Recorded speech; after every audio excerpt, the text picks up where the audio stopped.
I love you. ఈ ఒకే ఒక్క మాట కోసమే ఇన్నాళ్ళు బ్రతికాను. అవసరమైతే చావాలనుకున్నాను. ఈ ఒకే ఒక్క మాట కోసం నీతోడే నా నీడగా, నీ ఊపిరి నా శ్వాసగా మిగలాలనుకున్నాను.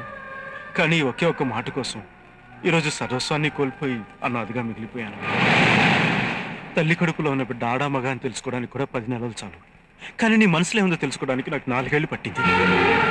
తప్పు నీది కాదు సంధ్య, నాది.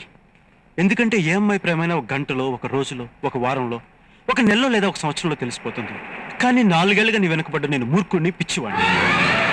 ఈ పిచ్చిలో నేను ఒక్కనే కాదు, నాలాంటి ఎన్నో వేల మంది యువకులు వైజాగ్ జగదాంబ సెంటర్లో, బెజవాడ బెంచ్ సెంటర్లో, హైదరాబాద్ హ్యాబిట్స్లో, గుంటూరు జినా టవర్ సెంటర్లో, ఒకటేమిటి ఆంధ్రదేశంలోని ప్రతి ఊర్లోని ప్రతి సెంటర్లోనూ స్వచ్ఛమైన ప్రేమ కోసం పిచ్చి వాళ్ళే తిరుగుతున్నారు.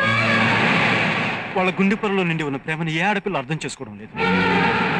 అయినా మీరంతా నిజమైన ప్రేమను నమ్మరు. ప్రేమించామని కబుర్లు చెప్పి కడుపు చేసి పారిపోతారే, వాళ్ళని నమ్ముతారు.